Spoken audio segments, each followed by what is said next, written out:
this Friday night. In addition, we are getting news of an additional location where shooting has broken out, where there's reports of gunfire at Leao shopping centre. This is a central position, a location which also is just above, or rather below it, is the Châtelet Leao RER and metro station, which is the largest underground station in Europe.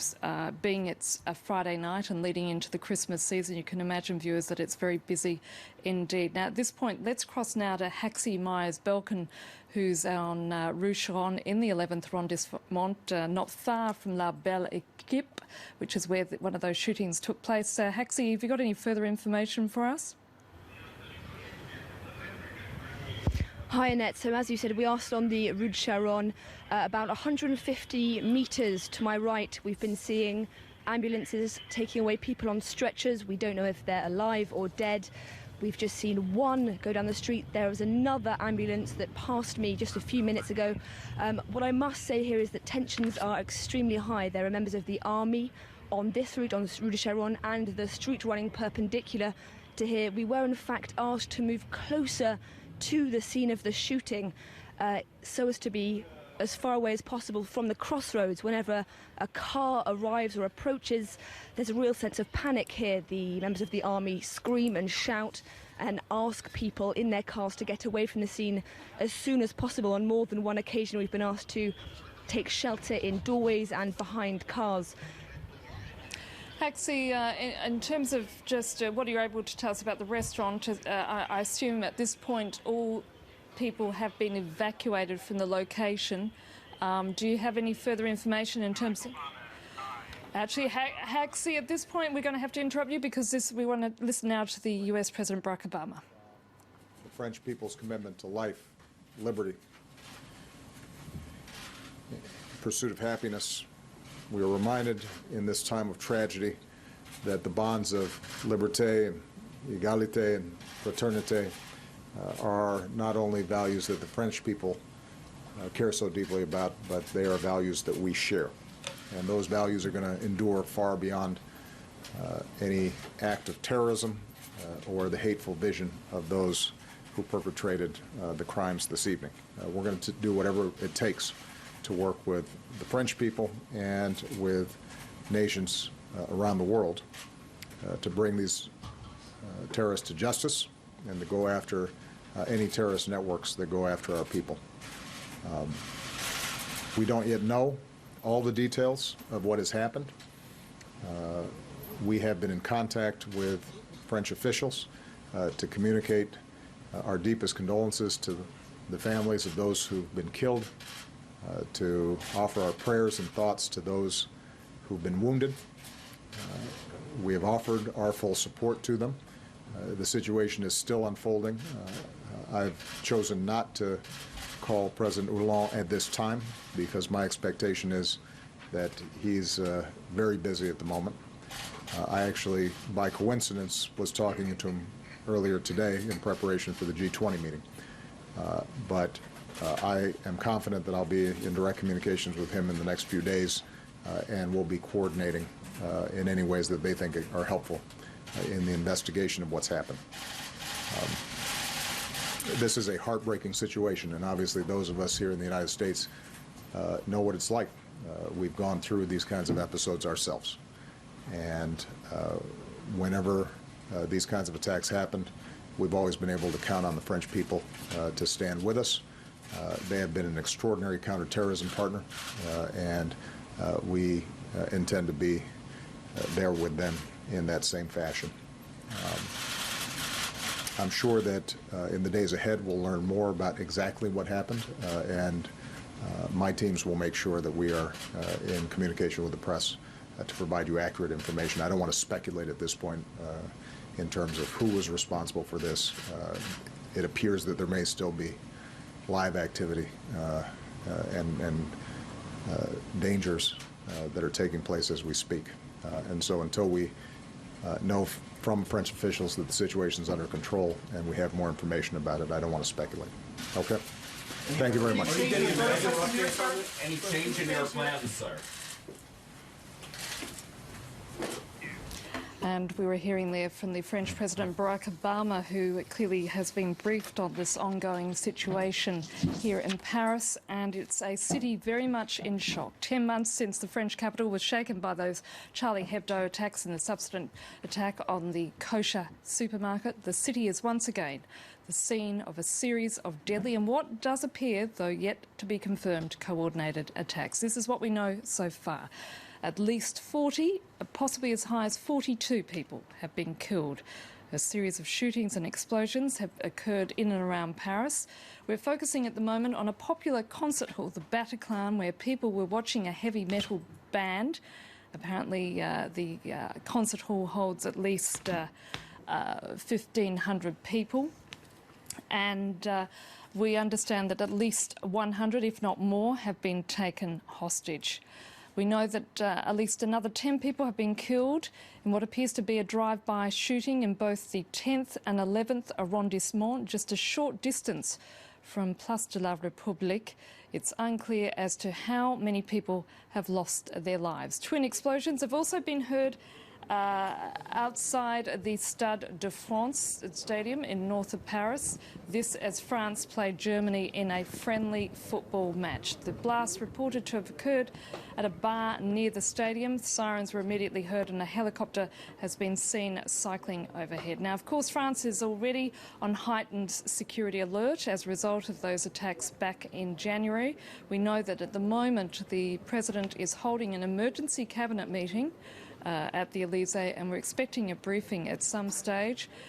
We are hearing unofficially from US officials that that they do believe, though yet to be confirmed, that these attacks are coordinated, and certainly that in terms of that ongoing situation at Bataclan, it clearly, given the numbers of people involved, is a very serious situation indeed. I'm going to turn at this. And I'm joined here actually in the studio by Pierre Conessara, former official at the Defence Ministry. Pierre, this is a government's, not to mention a country's worst nightmare. I mean, given what's going on, I mean, this is the worst violence that this nation has seen in decades. What would be going through the minds at the moment of the political leadership and certainly of people inside the Defence Ministry? Well, it seems to be a new generation of terrorist attack because it's the first time, it seems to me that it's the first time that so coordinated and simultaneously attack in the same city has been organized. And it's really difficult, I mean, to counter this kind of scenario. So I think that the emergency meeting in Elysée is probably to manage, you know, the last part of the terrorist attack, which is the Bataclan kidnapping operation, because it seems that the two people are inside with the 60 at least 60, possibly, if not more. 60 possible, yes, if not more, probably more, which means that that's the most sensitive aspect of the question. That's why probably they are in a meeting to discuss about the last point of the now, in terms of the sort of level of coordination going on between defence forces and police, I mean, it's a different situation here in France, isn't it? Where it comes to the way in which you have the Republican Guard, you have the local police and so on. What in terms of who's responsible for managing this situation? Is it still the police or is it handed over to the army? Well, I always think that the army is not... Pierre, at this point, we're just about to hear from the French President, François Hollande. State of emergency has been called, will be called. Some places will be closed, roads will be closed. L'état d'urgence, lui, sera proclamé sur l'ensemble du territoire. The state of emergency will be applied to the whole French territory. I've also decided to close the borders. Et en même temps que ceux qui auraient pu commettre les crimes qui sont... Which is extraordinary, given that we're sort of getting this information, and if indeed this is a coordinated series of attacks, this would be the worst violence that this country has seen since World War II. Certainly, we're just getting quotes here from Agence France-Presse, a news agency, that the French anti-terror prosecutor have taken over the investigation. That was sort of tally with what we're hearing, Cyril. At this stage, are they also intending to moving that crowd back? Because given the fact that those gunmen are still at loose, one would assume that evacuation of the area would be the next thing. You know, Annette, you raise a very interesting point, because this is one of the things that was learned. Among the many things that police forces in France learned and took away from the Charlie Hebdo attacks was how you deal with crowds, and including the media in this kind of situation. And the police were very forceful when I first got there, telling us to move back. It may well be that later on, as the numbers of security forces grow, they may be able to secure a wider perimeter around the area. I must admit, I'm a little surprised as to how close we can be at this stage. We're only 200 meters away. And I would say about 10 minutes ago, police shouting at everyone, telling journalists to go home, which is a legitimate security concern for them. They want to see people have on the scene, which of course is not feasible in a place like central Paris. Thanks for joining us here on France 24. You're just listening there to France 24. Cyril Vanier reporting from the Bataclan, a concert hall in the east of Paris, where we're receiving word of a hostage situation. Of course, Paris in shock. If you're just tuning in to France 24 now, 10 months since the French capital was shaken by the Charlie Hebdo attacks and the subsequent attack at a kosher supermarket, the city is once again the scene of what appears to be a series of deadly attacks. This is what we know so far. Authorities saying somewhere around 40 people have been killed, possibly more, in a series of shootings. There are also reports of explosions around Paris. We're focused on a concert hall, the Bataclan, where we just heard Cyril reporting from there, where people watching a heavy metal concert when they were taken hostage. At least 10 people have been killed in what appear to be drive-by shootings in the 10th and the 11th arrondissement of Paris. That's just a short distance from the Place de la République, where, of course, the Charlie Hebdo solidarity marches took place back in January.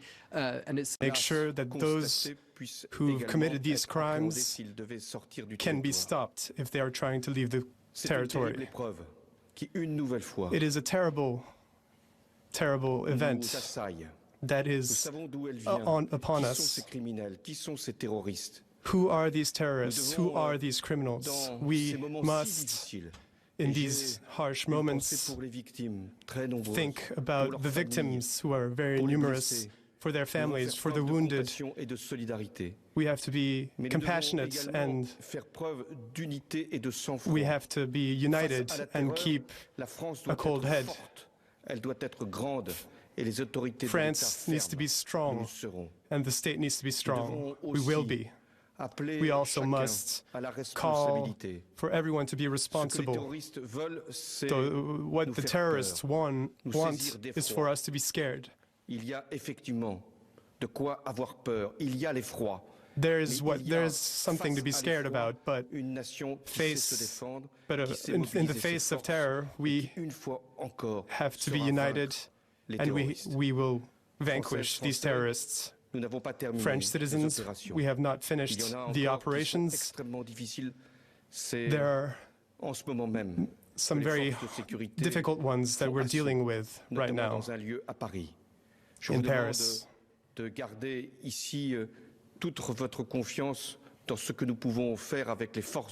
Please have faith in our security forces and that they can defend us from terrorism. Long live the Republic and long live France. There to the French President Francois Hollande, a very brief announcement, as you can appreciate, because clearly they're in the middle of updates, and as he declared, a state of emergency has now been declared across France, that the borders have been closed until authorities can detain the perpetrators of these multiple attacks. Keeping in mind, people, that this is still very much an ongoing fluid situation. We understand that at least 40 people have been shot dead in a series of multiple attacks across the French capital. We also understand there were several explosions in and around Stade de France, if not inside. Joining me here in the studio is Pierre Conessart, a former official with the Defence Ministry. That is an extraordinary statement we've just heard from the French leader, which just leads you to believe just how serious the situation is. Yeah, I would like you to pay attention to the fact that I was last week in jail with some Salafist jihadists who have been condemned or who are waiting for jail. And they are making a strong relationship between our military intervention in Syria and Iraq and what they are planning here. And that's a point which the French government and other Western government doesn't want to examine. I mean, they do think, those people think that this is a response to our military intervention there. And they are really convinced, as soon as they will be out of the jail, they will do it again. I mean, this is a very important point. We can organize all we want, Vigipirate, état d'urgence, etc., etc. But the relationship between our policy and the terrorist attack in the territory is very important. Pierre Conessart, thank you for that. At this point, let me just bring in Marcus Carlson. Clearly, we've got a series of locations, unfolding situations. You've got a hostage-taking situation in Bataclan. We've heard there's also an additional location where shooting has broken out, that being Les Halles. Tell me what you've got. Well, I thought it was interesting that the President did not talk about any fatalities. He did not say how many people may have been killed in these shootings and in these explosions. I'm guessing even the President at this stage simply doesn't know. That's something that I noted from François Hollande's statement. You're right, Annette, we're seeing a number of locations where there's activity here in the French capital this Friday evening. We're currently watching some live pictures from the location near the Bataclan concert hall, which is on Boulevard Voltaire in the 11th arrondissement. There is a hostage drama underway there at the Bataclan. We're getting reports of at least 100 people being inside that location under presumably a gun threat. And as you can see right there, there's a huge security presence on the ground, a lot of firemen there as well to take care of victims and to take care of casualties. We have been getting reports, or we are getting reports via Twitter, that several people actually managed to escape this hostage drama at the Bataclan concert hall. We've now changed location. We're now at Rue Charonne, which is another location where a shooting took place this Friday evening. Our reporter there, Haxi Myers, has spoken of at least 10 people being killed at that location, which isn't far away from the Bataclan. This location is essentially on the border between the 10th and 11th arrondissement of Paris. In addition to these locations, the Bataclan Concert Hall and Rue Charonne, there has also been events at Rue Bichat, which is in the 10th arrondissement of Paris. Our reporter there on the ground told us earlier that at least 5 people had been killed there. There's also talk of a shooting at Les Halles, which is a shopping centre at the very heart of Paris, in the centre of Paris, Les Halles, as I say. And finally, there have been reports of explosions at the Stade de France, which is the national stadium here in France, just essentially north of Paris in the suburb of Saint-Denis. So, as I say, Annette, we have reports of incidents at least 5 different locations inside the French capital and just outside at the Stade de France. Information still very much coming in, and the situation, especially at the Bataclan Concert Hall, is still very much fluid. As our viewers can see in these pictures, we're back at the Bataclan Concert Hall. As our viewers can see in these pictures, this is very much an active scene still, with firemen and ambulances currently moving into this area. Police as well, heavily present at Boulevard Voltaire in the 11th arrondissement. And Emma James, you've been also scouring Twitter and other social media outlets, and what have you finding? Well, looking at that situation at Bataclan, understand that there are still some 60 to 100 people left inside, and clearly, by the sounds of this, it is a very, very dangerous situation there right now. Yeah, just for the benefit of people tuning in, the Bataclan Concert Hall is one of just a number of places where we've got our eye on this evening. Developments are unfolding extremely fast. This is the situation we can see in the centre of Paris, the emergency services. Well, that was the situation. We appear to have lost the feed there. But emergency services clearly out in full force on the streets of the French capital, where we can cross actually now to our correspondent, Haxi Meyers-Belkin, who is in the centre of Paris. Haxi, just tell us where you are and what's going on around you. Hi, so we're still on the Rue de Charonne, where about 2.5 hours ago, a man, or potentially two men, we're hearing reports, opened fire on a restaurant called La Belle Équipe. It's just 150 metres down the road from where we are now. Eyewitnesses saying that they heard shots, 30 shots and upwards of 30 shots, according to some. They went out into the street, they looked to their right, and they saw at least 10 people on the ground, many of them bloodied, among them certainly some dead people. We've been seeing ambulances rushing past us for the last hour and a half, picking up the dead and taking them to hospital, or indeed morgues, as may well be the case. A man I spoke to said he saw tens of cartridges on the ground outside La Belle Équipe, the restaurant where this attack happened. Some are calling it a massacre. He said the cartridges on the ground pointed to a man with more than one weapon, or indeed two men, heavily armed.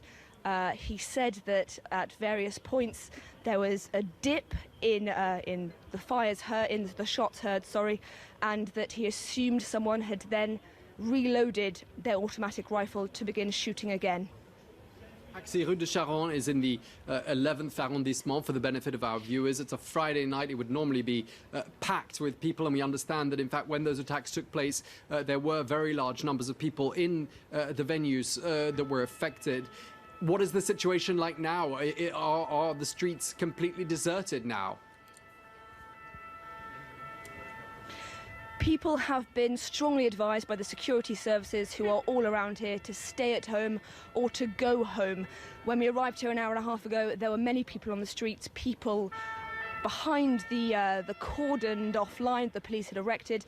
That has now disappeared. People have left these streets, having been advised to do so by the security services. Behind us, as I'm sure you can see, there are members of the army and the security forces who are really on high alert. As soon as any car arrives from the crossroads, you might be able to see just behind me, there are shouts, screaming, asking people to leave this area, really on tenterhooks here. And we on our team on a couple of occasions have been asked to actually move from the position we're currently standing in for our own safety, as of course the shooter, or indeed shooters, are, as far as we know, still on the loose. Okay, Haxi Meyers-Belkin in the 11th arrondissement, Rue de Charonne. Thanks for checking in with us. We'll be checking back in with you very shortly. Let's get a summary of events now in this report prepared by France 24's Solange Mougin. Okay, we're going to go back to that report in just a moment. I have with me here in the studio Marcus Carlson, who's following events with me here.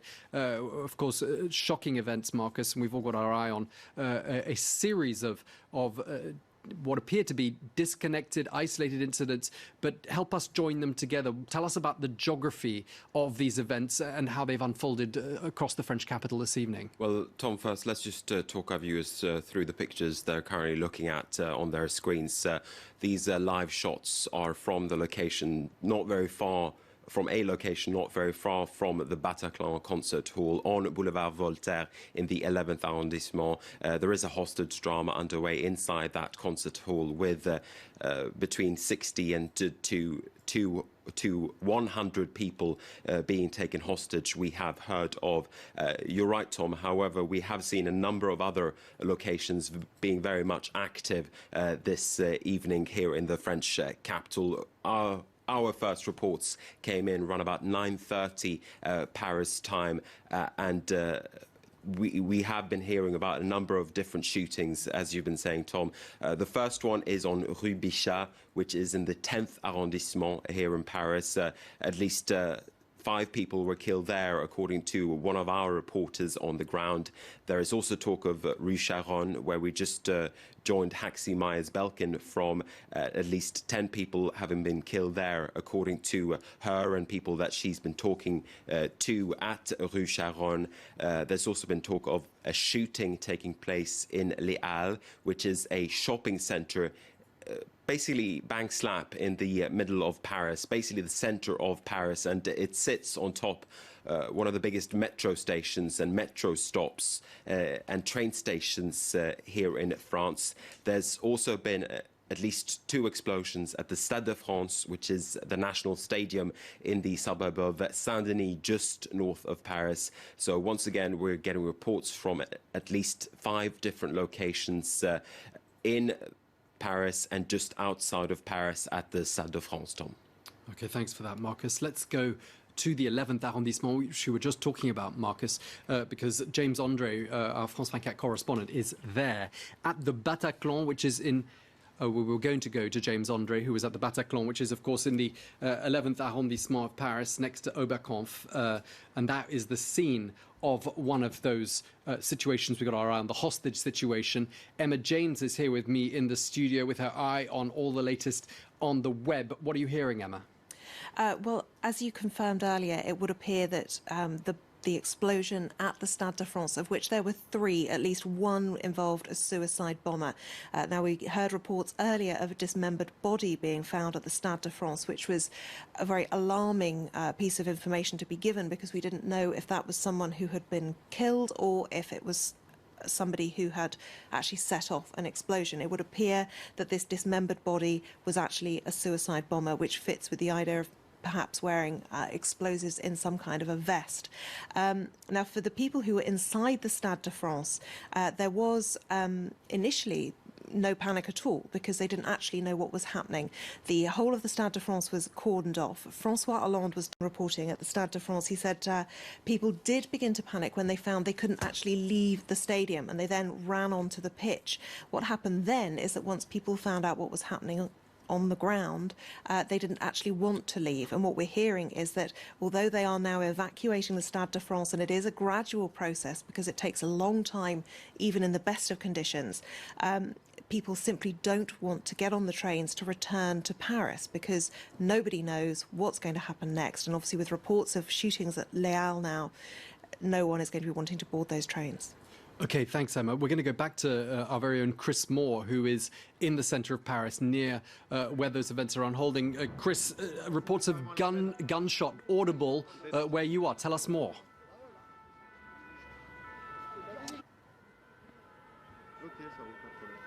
That's right. It's very difficult to get a handle on what's happening in the immediate vicinity of the Bataclan Concert Hall, which is, as I say, 200 or 300 metres behind me. In the last couple of minutes, we've heard a series of